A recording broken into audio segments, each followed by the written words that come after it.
And that is the sound of a Friday morning here on The Effect Radio. This is Ezra. I'm here with DJ Kidd. Hey. It is Fanfare Friday. We are live here on the air and on YouTube and Instagram. Search for Effect Radio if you'd like to see our ugly mugs. Kidd, how you doing today? I'm trying to figure out why this feed sometimes just wants to recycle. It just does that sometimes, I guess. Kind of weird Kidd, thing. have I ever told you my Footloose story? Footloose. Okay, go ahead. I haven't, have I? I don't think I've heard it. Okay, so Kidd, this may surprise you to know, but I was actually quite a good dancer back in college. Okay. Specifically, there was a swing dance club back in college that I went to. It had a lot of homeschoolers. I was very homeschooled and sheltered. It worked, right? Okay. Did a lot of good for me. There is a wrinkle to the story, which is that I went to Liberty University, which, as some of you may know, is a Baptist college at its roots. Right. Which means that in the bylaws, dancing is in fact prohibited. Okay. So this group would meet in secret late at nights to dance. And we did it in the ballroom of the main hall under Jerry Falwell Sr., who was the original president and founder of the school. We did it under his portrait, which we all thought was a very rebellious thing to do because, again, mostly homeschooled kids. All right. So, and it's not like we were dancing and drinking or anything. It was just a chaste little dance group. Okay. That's all it was. And the girls would wear 1950s style dresses and things like it was nerdy homeschoolers. That's what it was. Okay. But we thought we were just the coolest thing since sliced bread. Well, sometimes you just got to be able to act like that, right? And this went on for a couple years until I think a janitor ratted us out. Oh, really? Mm-hmm. That stinks. And the thing is, they had enough evidence because when they went back and looked at the security cameras, they could see all of us. Right. It's not like we were hiding particularly well. Really? Oh, man. So they had enough evidence to expel the couple hundred kids in this group just off rip. Because they were dancing. Wow. And the thing is, we actually had to fight to not get expelled. And I did not cut loose. And I didn't tell my parents this at the time because I didn't want them to stress. All right. But around the same time, it's very interesting. They had started offering Zumba classes through the gym. And if you know anything about Zumba, it is in fact dancing. Yes. So they had dancing officially as a class to take. As a class. So the leaders of the swing dance group, they have a plan and they go in. And one of them actually is planning to give the Footloose speech. There's a time to dance. Right. And they go in, and apparently the first thing that one of the older gentlemen on the board says to them, because this was a big problem, this is a couple hundred kids, so they went to see the board. He goes, "I've been told that you have been dancing under the portrait of Jerry Falwell Sr." Wow. And it went about as well as you could expect from that, which is to say we won entirely. Right. Because they threw back the Zumba class, and none of these old guys had a defense for that. So they're like, okay, fine. You're technically under the gym now. None of you get punished. Go home. Be happy. Oh, my Lord. So I actually was part of a Footloose, and we did actually win. I was a background person in a Footloose. You were standing there smiling ear to ear. Yes, it was great. Oh, Lord. We even had the big dance party afterward. That is a story worth telling, my brother. Great times. All right. Unfortunately, that club has apparently closed down since then, just out of a lack of interest, which is the saddest thing in the world. That is pretty sad. Hey, I am still trying to figure out how to get this to work over here. And so... Kidd is being technologically challenged. We have the return of DJ Dad. It's still just cycling out. It's kind of weird. So we're going to go ahead and hit some music and get our technology working the right it's supposed to. And catch us on Instagram and YouTube, everybody, if you want. It's After Edmund right now. We don't stop talking. That's the whole thing about this whole thing. Yes. Is we just keep talking. If you want to hear more of the details I can't share on the air, you can go there. Yeah. Long form media at its best. Effect Radio on YouTube and Instagram. It's After Edmund now. Never Let Me Go. It's here on The Effect.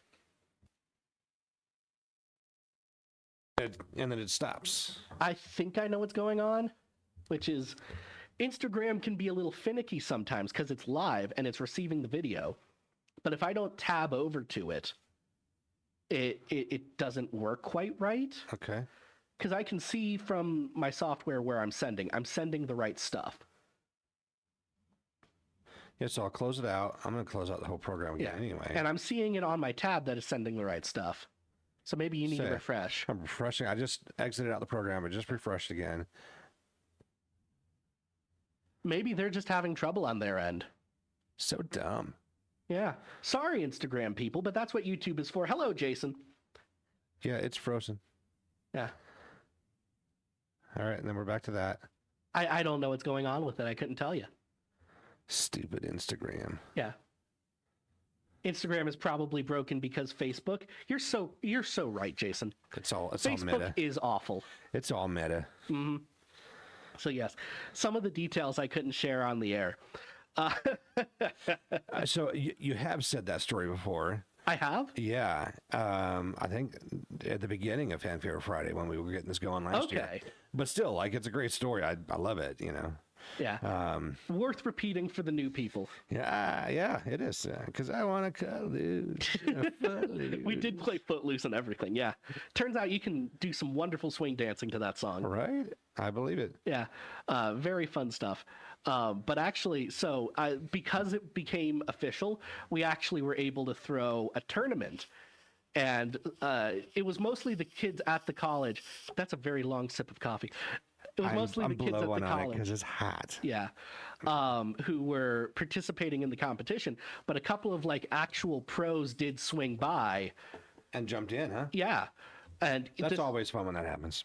Mm-hmm. And despite that, I still got third in East Coast and second in West. Sorry, I just went to the rap battles. Ezra's over here, Tupac, right? No, dancing. Yeah, you're Tupac in the dance club. That does not make sense, but okay. All right, fine, Biggie. How about that? God, I'm the fat guy around here. Biggie Smalls, come on. I'm the fat guy around here. I'll make the fat jokes. Thank you very much. Dude, I'm gaining on you pretty quick. I got to figure something out. And I do too, man. Like this last flu, normally a flu is like awful. Yeah. But this time it was like, oh, I just can't breathe. And I don't know if that's because I'm bigger or maybe it was some kind of COVID variant.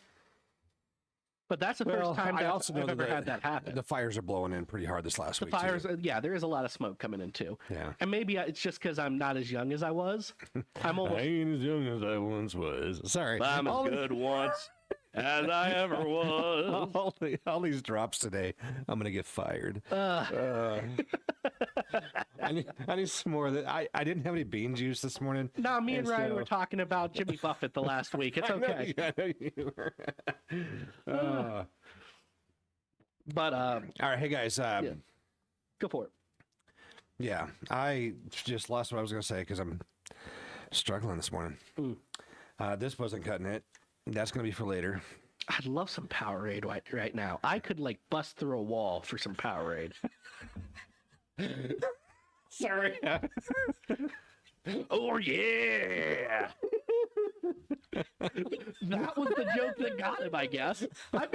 We were actually writing jokes today. We were trying to anyway, and all of them are out the window at this point. We've used most of them at this point. We're still not working on my end. I can't see comments on Insta. I don't know what's going on. I see you holding up your phone on Instagram right now. Yeah, and it's not. So I don't know what's going on there. You see? That's exactly what I see. So we're super behind then. Well, yeah, Instagram doesn't have good latency.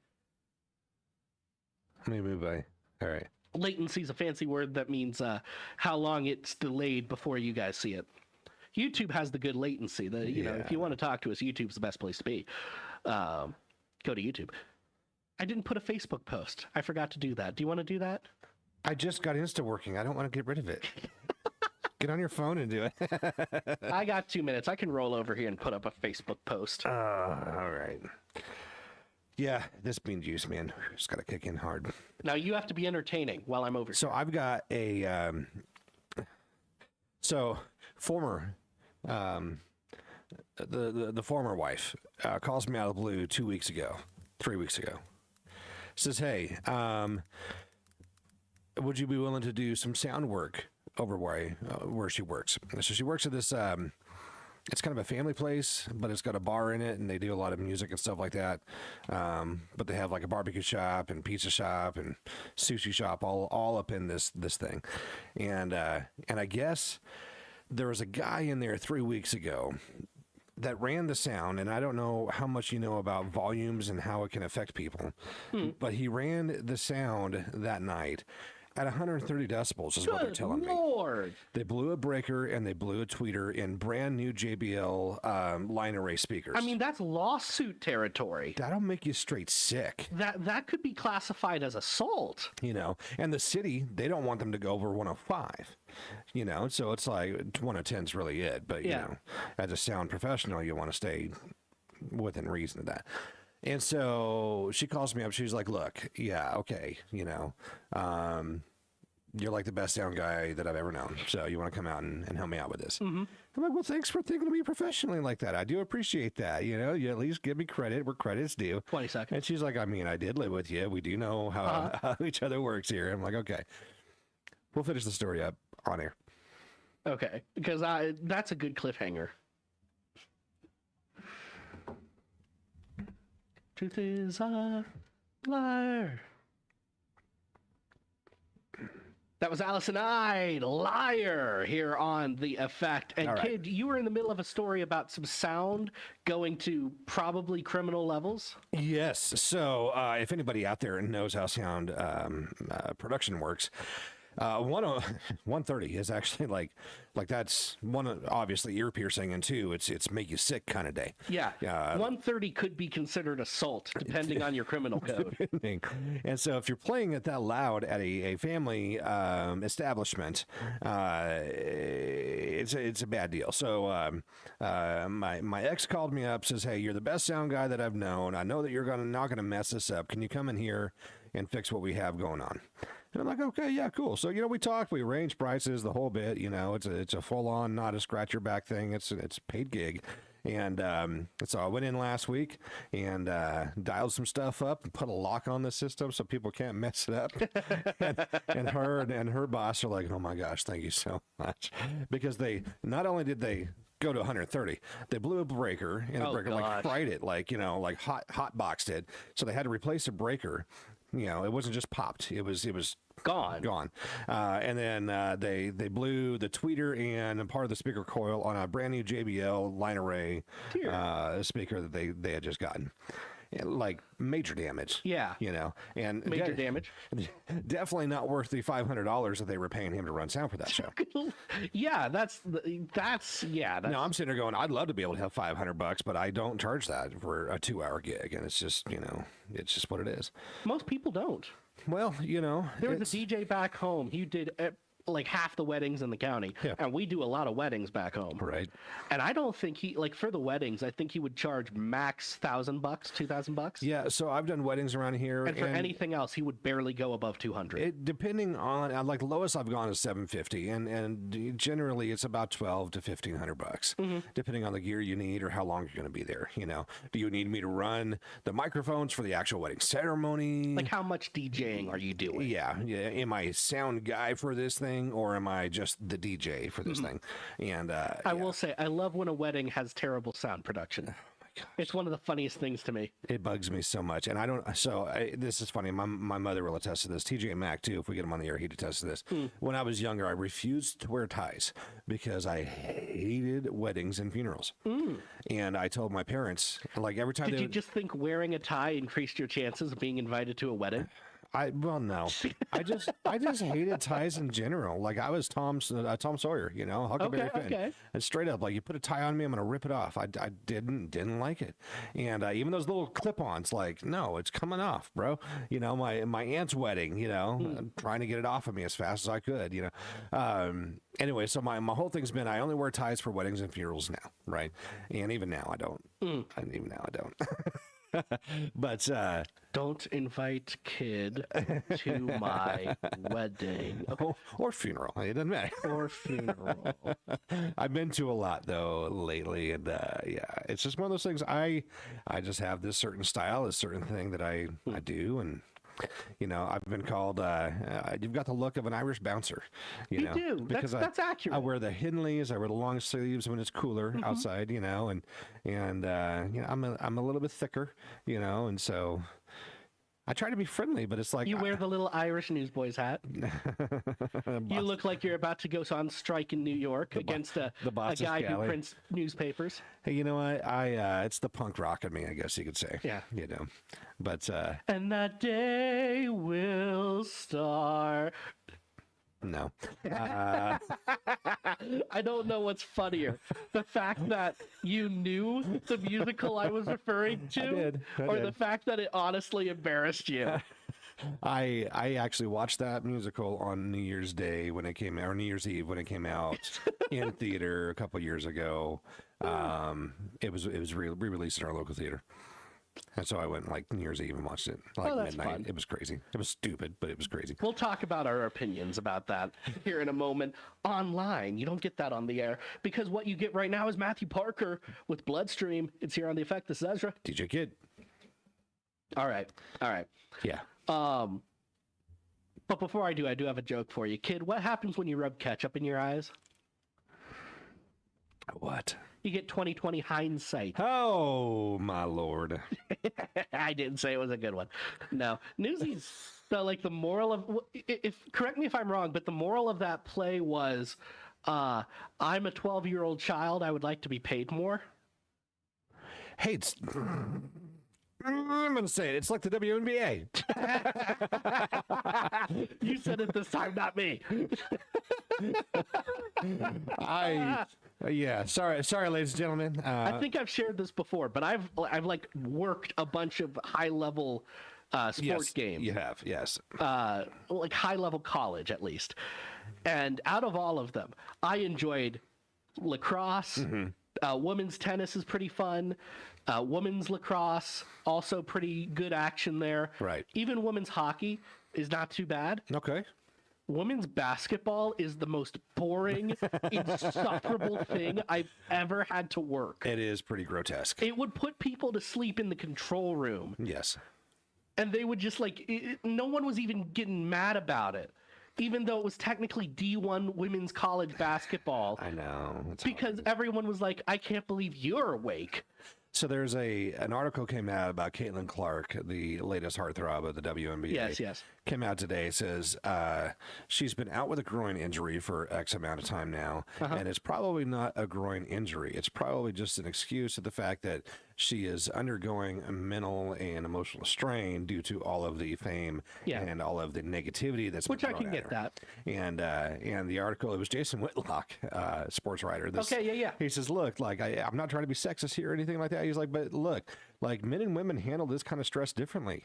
And, They do, yeah. And most women that get put in this position, you know, he named off Serena Williams and a couple other people. He's like, they all, you know, Ronda Rousey even, you know, they get to a point and then they disappear. And it's because they can't handle the strain of all of that, plus all of this and their job they're supposed to do.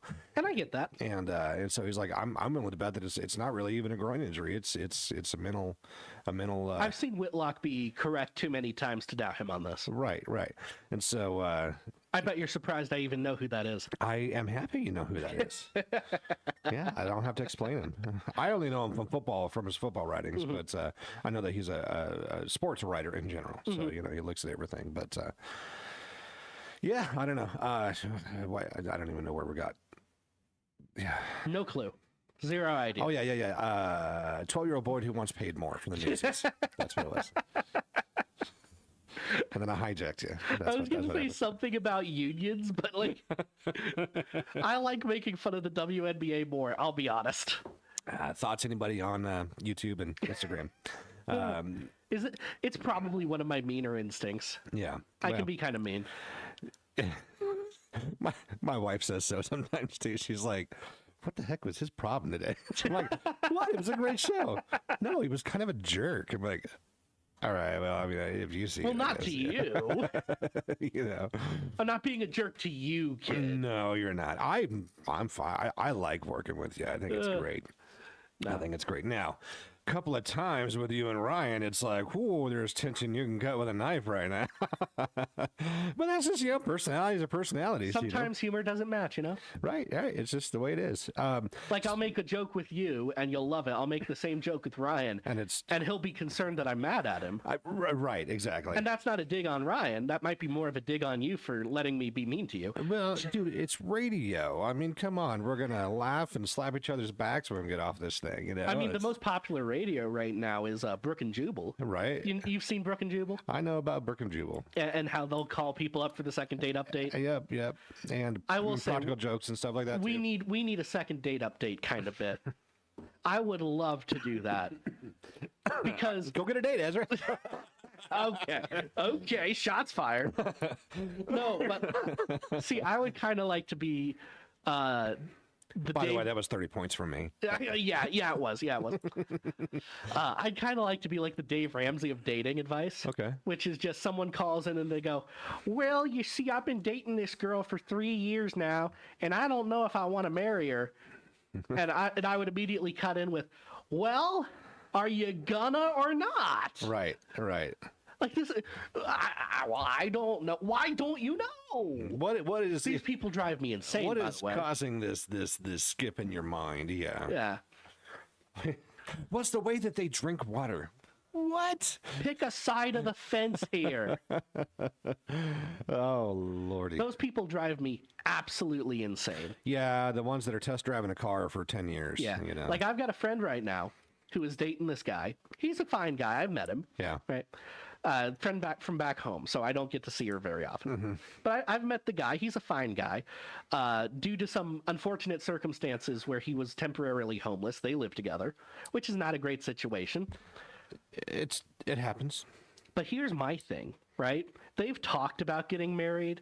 They've made some plans. The idiot won't propose. It's been years. He still won't propose. This girl is obsessed with him. She thinks he looks exactly like Aragorn. The dude won't propose. It's driving me insane. On her behalf, it's driving me insane. Yeah, and it's like, okay, why are you not? I mean... And everybody, you I don't want to air dirty. I know some of the reasons. Well, suffice to say, he's been hurt before. That's what I was gonna say. You get the whole, I'm. But after a couple years, I'm just not gonna commit. You know, dude, like you're only as good as your word, and the reality of it is like. First of all, you get benefits if you're married, not that way, like government benefits. Sure. There's legal reasons to get married. Tax reduction now, and again, okay. There are in fact some moral, some spiritual, and some fleshly reasons to get married. I have been married before and divorced, and I'm married now. Yes.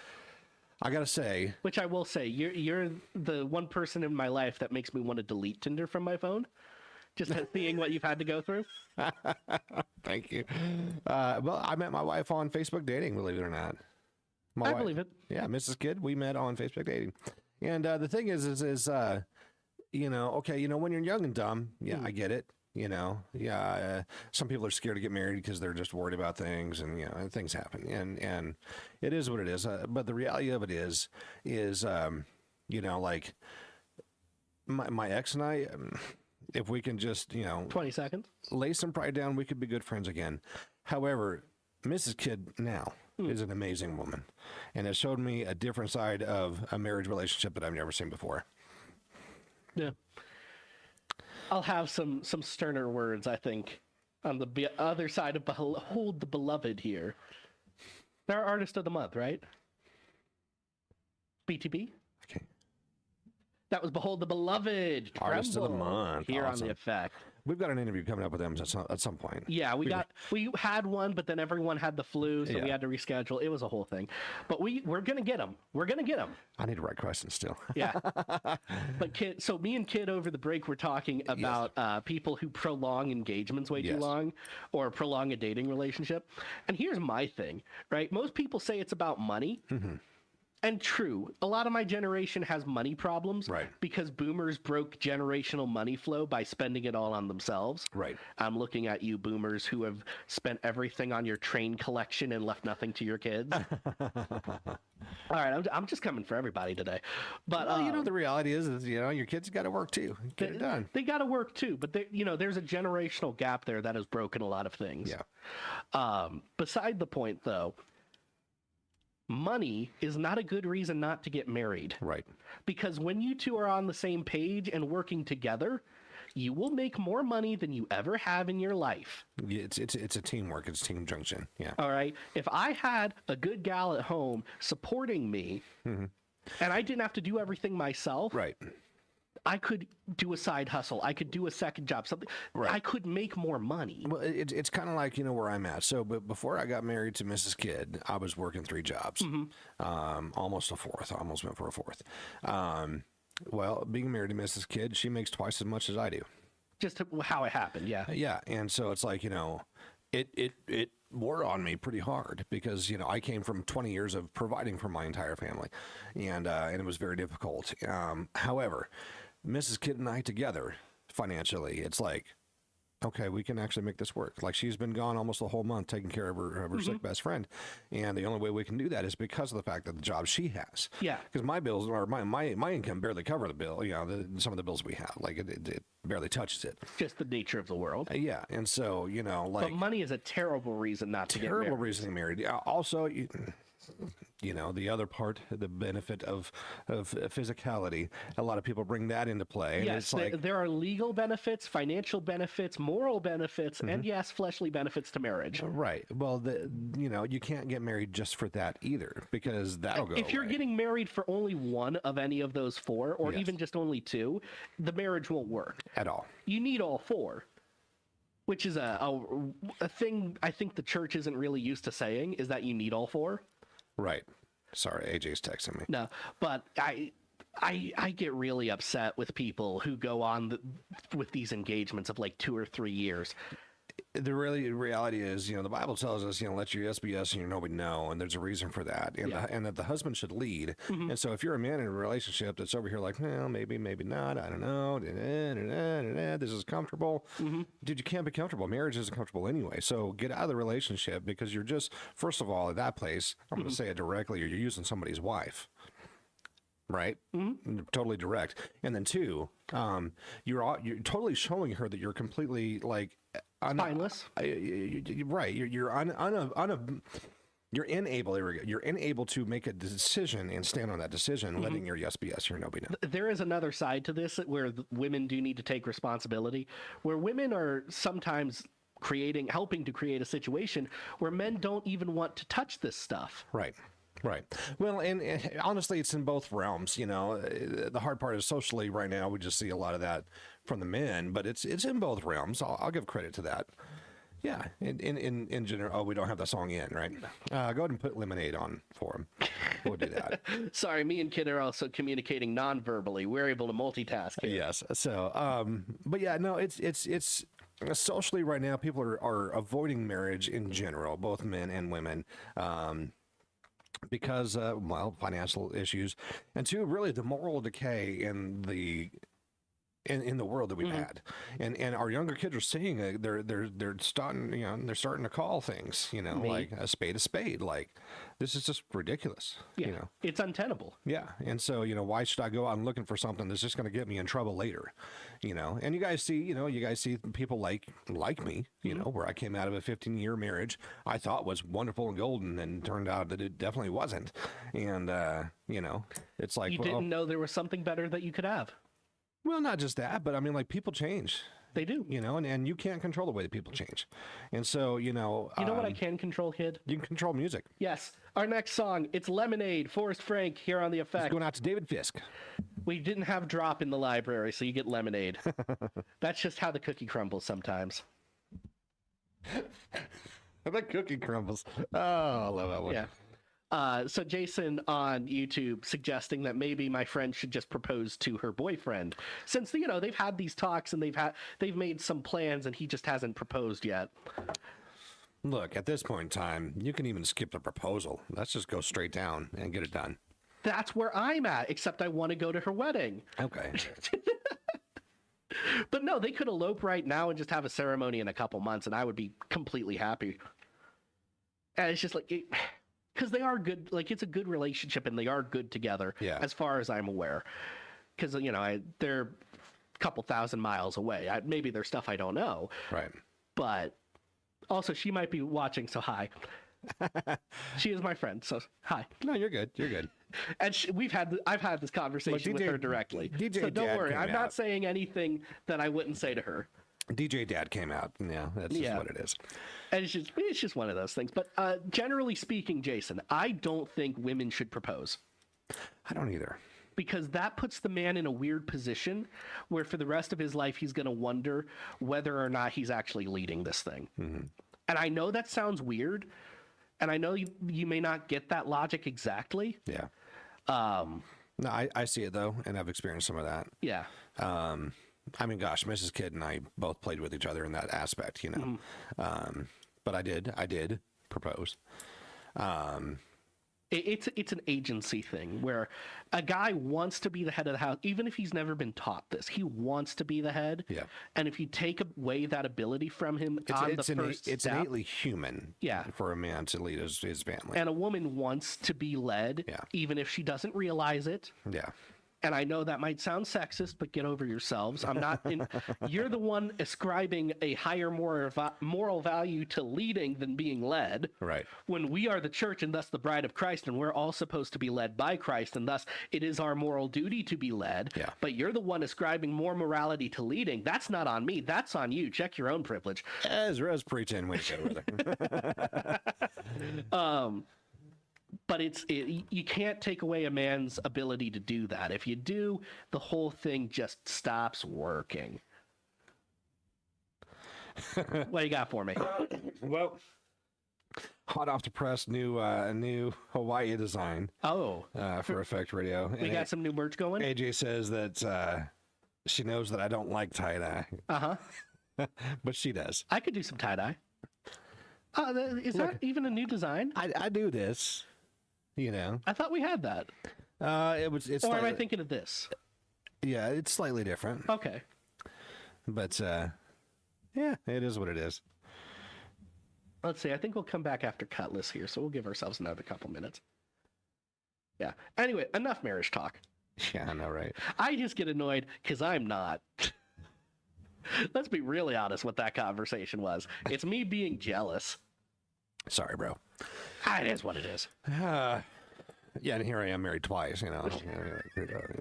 And again, you're the only force in my life convincing me maybe to slow down. Yeah. You know, honestly, I didn't find Mrs. Kidd until I decided, like, well, I'm done. I'm not even looking. And then it was like, wow, look at that. Yeah. So, and a funny story about Mrs. Kidd, too. Like, it was about a month and a half before that we were talking, before we met. And then I'm like, hey, you want to meet in a neutral place? I know you got a kid. I don't really want to go to your house. And you know, make it she's weird. like, what in the world? And then, so we met at the mall parking lot, and talked for a few minutes. And then we hugged and left. And then she texted me back as soon as I got home. She's like, you didn't even look at my butt. I'm like, no, I didn't. Because that's what good men do. You're not. And I told her, I said, look, I'm not after a sexual relationship at all right now. Like, I'm looking for someone that I can actually just be real with, you know, and everything else can happen the way it happens. But yeah, no, it was definitely a different experience. It was an experience that I always wanted to be in growing up, but I never put myself in those places to be able to do that. See, I'm kind of in the same place where I always wanted it, but I was unwilling to put myself, like, because I saw my brothers are kind of famous womanizers at this point. They reformed. But when I was younger, yes. And they won't deny it. I love you guys. Hey, I'll admit. Yeah, but I was in a place where I was seeing them get their hearts broken constantly. Yeah. They were always kind of miserable, and I was like, "Well, I would like a girlfriend, but man, y'all are making it look kind of, you know." Yeah. I don't want to be dipping from the same pools y'all are dipping from, because these girls are the breaking you guys. Look, the whole teenage dating thing, that's just hormones raging. Oh, I was talking about college. You know, and we didn't really date as teenagers because homeschooled. Right. No, I know. But I'm just saying, like, you know, if you get out of the teenage and the college age, you know, mid 20s, like you're growing up, you're getting older. So here's the thing, man. This is where it gets a little bit funky. Is there are one or two girls from back in college where I knew they were like obsessed with me, and they were not like just not my type. Is really what it was. Where if I had settled, I would probably be married right now. Well, I don't know how happily, but I would be married. Well, that's what I'm saying is that, you know, like culture, I don't know where we're at on time, but we got 2 minutes. Culture in like literally the 1960s is really where it came down, because the 50s were still pretty tight in the sense of morality culturally then. So we look at the 60s and stuff like that. That's where the idolization of teenage romance came into play. That's very true with the advent of dating. And we've adopted that, and we've made it a rite of passage. And so I don't think that's necessarily wrong, by the way, because teenagers have always been dating. Yeah, they eliminate the forbidden aspect of it. We call it different things, and in times past it was more controlled by the adults and would have been more arranged, right? But it's always been a thing. Yeah. No, and I get it. And the forbidden aspect is taken out as far as, you know, getting to choose and going out. And not to completely backtrack, but to backtrack to what Jason was saying about the girl proposing. Yeah. If you're in a situation where you would like to force something, it is still a good tool for that. I generally think it's not a great place to start a marriage from. Yeah. Unless it's a very particular type of guy. Like, I am one of those guys where if a girl proposed to me after we'd been dating for a regular amount of time, and just out of nowhere she proposed to me, I would be confused but happy. Right. Right? I wouldn't be offended by it at all. I don't think I would have those problems. She wants to have the conversation. That's why she brought it up that way. Yeah. Right. But it is a great tool. If you've been in a relationship for 3 or 4 years and no one will pull a trigger, do it. Pull a trigger. See what happens. Throw that grenade in the middle of the living room. Obviously, and see what furniture survives. It's worked for 3, 5, 7 years, right? Yeah, you know, exactly. Come on, guys. Exactly. Just get the paper, get the benefit, you know, just get it done. You know, as far as the covenantal, spiritual aspect of it, I've got my own opinion on that. That I went into during my divorce, and I looked into what God says about all that. But we're not going to dive into that because that's a pretty steep conversation. And I wouldn't agree with you at all.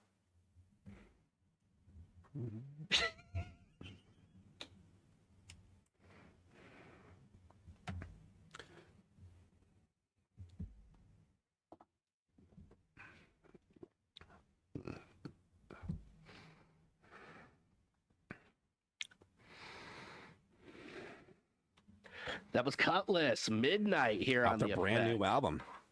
It's very yeah. It's off their brand new album, just released last month. So great song. You know, all these old school rockers coming out. You know, I was talking to Rob Beckley from Pillar. You know, we got those old records off the shelf. Right. He celebrated his 50-year birthday literally yesterday, nice. Or the day before yesterday. Mazel tov. And so we were talking for a minute, and I'm like, man, you know, like, that totally makes sense. Like, all these guys are coming out, and it's like, your kids are off to college, now you can play again. You know, but Pillar, actually, they have a documentary coming out here in the next couple of months. They got a couple more dates they're going to be playing for this year. And but yeah, Cutlass is right up on that alley as well. Nice. Coming out and traveling again finally. That's kind of a weird idea to me because I'm still in my 20s, almost 30, but still my 20s. So my brain hasn't quite shifted over to 30s yet, right? Right. And I'm just sitting here. It won't until you're like 39, and you're like, where'd my 30s go? Kinda, yeah. But I've been sitting here like, man, I don't know that I've done that much with my life just yet. Like, if you put it down on paper, I've been mildly successful. Yeah. Not wildly, mildly. Yeah. But it doesn't feel like it. You know what I mean? And I've thought that my 30s were wasted because I did a whole lot in my earlier years. You know how long it took Tolkien to write The Lord of the Rings? He was like in his 50s. Well, Jesus himself was 30 before he started ministry. Right. And so you got But that. he was already the perfect carpenter, so I don't know about that. You've got Moses, you got Moses who was what, 40, 80, 60, something like that. But he was already a really good shepherd guy. Still, like, But the biggest thing of their, I get what you're saying, the biggest thing of their lives, they had not even sniffed at yet. Yeah. Which is kind of a weird thing to think about. Like, where am I going to be in 10 years, you know? All I can say is take everything that you've done, every lesson. I mean, actually, so, but TJ Red Dog wrote an article. I still need to give it to you. But what he talks about is, hey, everything that you go through, just keep in mind that God is in the backstage of all that. Like he is the one that's orchestrated it. So everything you're going through, good, bad, ugly, Yes. Just take account, right? All right, God, what do I need to learn from this? Whether it's good, bad, and ugly, the whole bit, right? Take account of what can you learn and apply that to the wisdom of your experience. Make sense? Honestly, that just sounded like word slurry, but I'll go with it. No, because you're late 20s right now. Yeah. By the time you get to your late 30s, you're going to be like, oh, I've lived another 10 years and I've got another 10 years experience. And so with me being 40, I'm able to draw up on experience that I lived in my teens, my 20s, and my 30s, and be able to apply that to be better going into my 40s than I had insight on 5 years ago. Well, yeah, that's how time works. I know. But you also got to remember that God's there and the experiences you're going through. You take account of it so you can apply that to later. Apropos of nothing, there's an interesting conversation I wanted to have with you about time, but we'll do that online because I'm running out of time on the radio. It's Christafari right now. Way to go here on The Effect. This is Ezra. DJ Kidd. Okay. So there was this video that's going viral on Twitter today based on the writings of like a African historian. That's right. I think it's Mkuti, something like that is his name. And he describes how on the African continent, most cultures don't have an idea of the future. Okay. They only plan for today. No. It's not that they only plan for today. It's that they literally don't think the future exists. The idea being that for something to exist, you must be able to experience it. Time can only exist if you're experiencing it right now. So the only time that exists is the present and the past. Right. And to the extent where a lot of African tribes apparently don't have a word for the future because it doesn't exist. They just don't talk about it. Okay. So to Africans, time is not something to trade like it is to the West. It's not a commodity. It's not something you can create. It's not something you can waste. Right. It is only, it is something you can create by moments, by conversations, by doing things. You are creating the time right now. They're creating value on the money. They're creating value on time with conversation. No, they're creating the time itself is the philosophy. Time itself is being created by their actions. Right. Which means being written as they walk, more or less. Well, the most logical endpoint is if someone were to do nothing, no time would be made. That's how literally some people take it. Okay. I see it. The thing is, that's a terrible way to live life. Right? There's You do have to, in fact, plan not just for tomorrow, but for 5 years from now, which is kind of where we were just talking. Well, and one of those things, Jesus always says to be prepared for the things that are to come, right? Yes, Jesus, Jeremy Irons, various hyenas, be prepared. Why'd we go there? Way to go. Son drop, 40 points. Yes, thank you. 40 points, right? Yeah. He's actually writing it down. All right, so, Yes, my teeth and ambitions are bad. Be prepared. That is one of my favorite songs. My voice is back. Let's go. All right, so Jesus says, I am, who was, who is, and is to come, and so he already puts a place of identification on the future. Is to come, yeah. That's more future speak than you would get out of, I think specifically the Bantu tribes was what was talked about. Yeah. And so, yeah, like you can live that way, but you got to be prepared, you can't plan the future. You can do so much to be able to guide yourself into the future. But the reality is, like, so if I say, hey, I'm planning on going home tonight, and like I said earlier, I've got an album release party I'm running sound for, I don't know if I'm going to get in a car wreck. Yeah. I also don't know. But you can't plan for that. Morbidly, I don't know if I'm going to have a heart attack driving out here. Yeah. Also can't plan for that. Right. So, but I can prepare for the fact that, hey, after work today, I've got an album release party that I need to go work for. It's going to take me till about 11:30 midnight. I can plan for that, and so you can blend both ideas, but you need both. You have a general preparation for the unexpected and a specific preparation for the expected. See, there's some words that you can read. All right, 50 points for that. The points don't matter. I'm stuck at 40 or 30. Oh man, what a day! That one's been going viral, and there's some very interesting conversation around it, as you might expect. Well, yeah, everybody gets their opinion. Yeah, but in this day and age, it's hard to work with people's opinions. It does remind me of, you might remember this, the Smithsonian had a graphic a few years back about what were Western ideals. Right. And they had things like the concept of being on time as part of them. Right. And a lot of people made fun of that. They're like, well, that's not a Western ideal. We're the only ones that sell our time. We're the only ones who think like that. Yeah. Yeah. You go to, like, for example, even in Hawaii. We sell our time to our boss. Ariel will tell this all the time.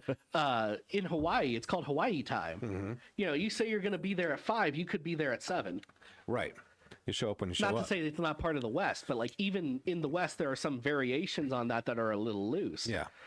But here in the West and the culture that the rest of the world has started to adopt, we sell our time to our boss. Yes. I will be there at 8 o'clock, right? Contractually and job descriptions all around the world, or mainly the U.S., but, I will contractually Pretty be there. Pretty much only the U.S. I will contractually be there at 8 o'clock to whatever, you know what I mean? So we're selling our time for X amount of money. Yes. Because the future is such a concrete thing to us, we can define and sell it.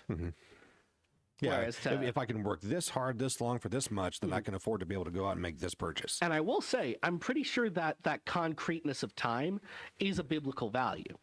Or like, when I say is a biblical value, I don't mean God teaches it. I mean, we only have it because of the way God talks about the future. Right. When he set up the book of Revelation, he is talking about the future as such a finite, knowable, it's fleeting, certain thing. The future will happen, that we then begin thinking about the future as the future will happen.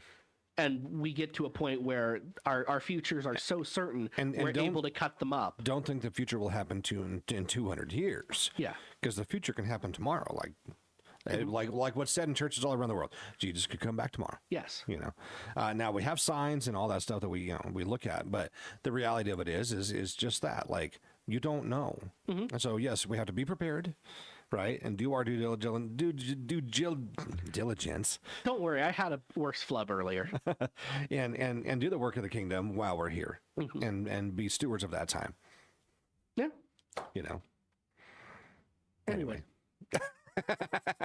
Yeah, I have a lot of mini rants locked and loaded about different things the Bible did to Western cultures that most people don't know about. Western culture, yeah, it's we're pretty much entirely based on the Bible. Yeah, from Dracula being written in epistolary format to really, yeah, that's a biblical thing. That's how Paul wrote. That's where we get the idea of meshing together a story from letters. Is Paul's letters. Okay. To the point where you can legitimately draw a line between the epistolary style of Dracula to early saints writing in the same style. In between, or after Dracula, you even have C.S. Lewis picking it up for the Screwtape we're not saying letters. that Dracula's part of the scripture by any means. I'm saying, like, the patterns of scripture are so inspiring that they leach into every part of society. The prose of a society that accepts the Bible will have it leach into every part of society. But also, I think Dracula is a Christian book. It's a uniquely Christian book. Yeah. Yeah. Oh, definitely. Stoker does not pull the punches on that. Like Van Helsing, who speaks for the author pretty much all the time in that book. Yeah. describes Dracula as this demon who is wretched of God, only existing to destroy innocence and beauty because these are the things God loves. Right.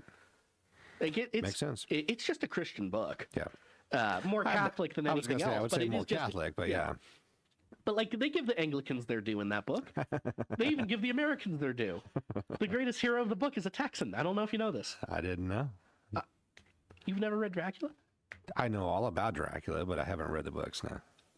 Then you know nothing about Dracula. Look, I'd study the history of Dracula. Every single rendition of Bram Stoker's Dracula has missed out on the most important character in the books, the Texan. And I'm not joking. He is the most important character. Yeah.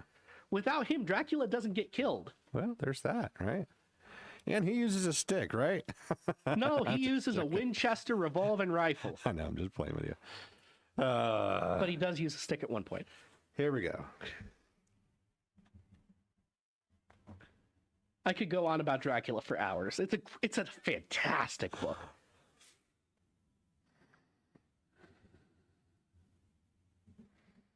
That's Denise Bridges' Shine here on The Effect. Lots of girl vocals today. Yeah, it has been. Yeah. I wonder if that's Ariel doing that to us. You never know. But oh, hey, man. It's Fanfare Friday. We got to close out. Yes, we do. It's getting close to the end of the hour. We were talking about online how if a culture has accepted the Bible, it gets its fingers into everything. Yeah.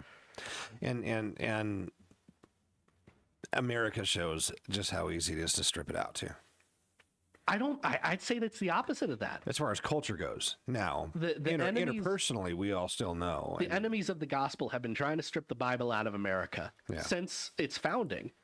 It's taken them over 250 years to get to this point. I'd say we're doing okay. I'll appease that argument. All right. None of the European countries did that good. That's all I'm saying. Yeah, I guess so. All right, guys. Thanks for tuning in. Hey, I just want to say a couple of things. Bash on the Grass 2025. You can find information on that at effectradio.com. DJ Red Dog and I will both be there for that on Labor Day. Also, next weekend, we have the Twin Falls County Fair. AJ and myself occasionally, and Ezra maybe. I'll be there Saturday night. On Saturday night. So we'll be there at the fair as well. And then we also have various other things. Everything Effect Radio, you can find out at effectradio.com. And so artist of the month, all that stuff. Please feel free to check that out. Our verse of the day is on there as well. All the things that we don't really talk about on Fanfare Friday, I'm just blurting them out right now. Well, thank you. All right. With all the business settled, we got some great music to close out with. Gladden on the way. Starflyer 5-9 coming up. Right now it's Remedy Drive. Heartbeat. It's right here on The Effect. See you guys. Don't forget, we're still live. Online. All right. Oh, wait, we took too long. Gladden got cut. Ah, darn it. I'll move it to the start of next hour. Who cares? Oh, well. Gotta keep your head up. Whoa. Great conversations today. Yeah, it's good. And I'm still waiting for the bean juice to kick in. Yeah. I'm trying to think of another example of this. But like Epistolary even went to C.S. Lewis' Crew Tape Letters. Mm-hmm. The idea of foreshadowing in a narrative, the Bible started that. Okay. Most ancient narratives don't have an idea of foreshadowing. Because they didn't know. Yeah. The only two I can think of is the Iliad, where it's foreshadowing him getting home the whole time. But it was written after he got home, so that's how they could do. Or sorry, not the Iliad, the Odyssey, where it's foreshadowing him going home. Right. But like I said, that those events had already happened. That's but why that's almost an accident of the poet. Yeah, that's almost an accident of the poetic style. Yeah. Where it's just rhyming events, and the Bible, which foreshadows from basically chapter 3 that there will be a man who strikes the serpent, and you don't get to know who that is until the last half of the book. Right. But you're constantly giving hints at him. And there's countless of No, I'm not an English major, but I was in another life.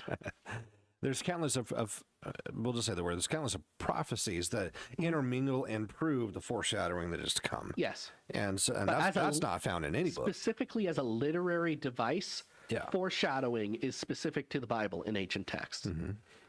Even outside of prophecy. But also, if you've ever read a young adult novel, you know what they're obsessed with? Prophecy. Really? Almost, at least for a long time. It's kind of fallen out of vogue nowadays, but it's coming back a little bit. Young adult novels love the idea of prophecy, most notably I don't know. Harry Potter. Oh, yeah, okay. He was prophesied to kill Voldemort. That's why Voldemort went to kill him. Right, that's right. Also, Harry Potter is just a biblical allegory. Just flat out. J.K. Rowling has said this. It's obvious to anyone who's ever read it. You got that, you got Lord of the Rings, you got all these different things that, Yeah. you know. I'm not saying Harry Potter's good at it, but it was intended to be. Right. To the point where... Aristophanes, you know. Well, like... I will explain the ending of Harry... It's been 20 years. No spoiler alert. I'll explain the ending. Daniel Radcliffe's like 50 now. Yeah. Just joking. Okay, so... A good wizard who only uses his magic to disarm people, he never tries to hurt anybody, and who is very charitable, and who was prophesied to come and defeat a Dark Lord of Death, confronts the Dark Lord of Death and is killed by him, only to be resurrected, and through the power of his resurrection, destroy the Dark Lord of Death. You also have The Matrix with a similar story. Matrix has a similar... Exactly. Yeah. Right? The idea of the way our literature is focused on savior mythology, Yeah. that's a reflection of the Bible. Yeah. Our culture is so inundated with it, even when we don't want it to. It's got its fingers in everything. Yeah. No, I get you. You're right. 100%. The idea of the modern romance, which started back in the 1700s. Guess where we're getting that? Song of Solomon. Esther, Song of Solomon, the story of Ruth. Yeah. Those are all patterned after the modern romance. The get-together, the breakup, the reconciliation, the redemption at the end of the woman. Yeah. Hallmark movies are perfectly patterned after Ruth. Right. It's a woman who is working hard, finds a man she loves, they have a falling out, they get back together, and at the end of the story, usually the man has some big gesture that helps save the woman's business or something, literally redeeming her in the same way Boaz was a kinsman redeemer for Ruth. Right. The Bible is with those who have eyes to see, it is in anything that has any part of goodness in it. It's actually pretty stinking good. Yeah. Yeah. Hey, you know, the things you learn on Fanfare Friday if you turn into to our long form. And it is time for us to go. Yes, it is. Kid is about to be over-caffeinated, undersaturated. All right, Eminem, let's go. All right. Thanks, everyone, for coming by. We'll see you next week.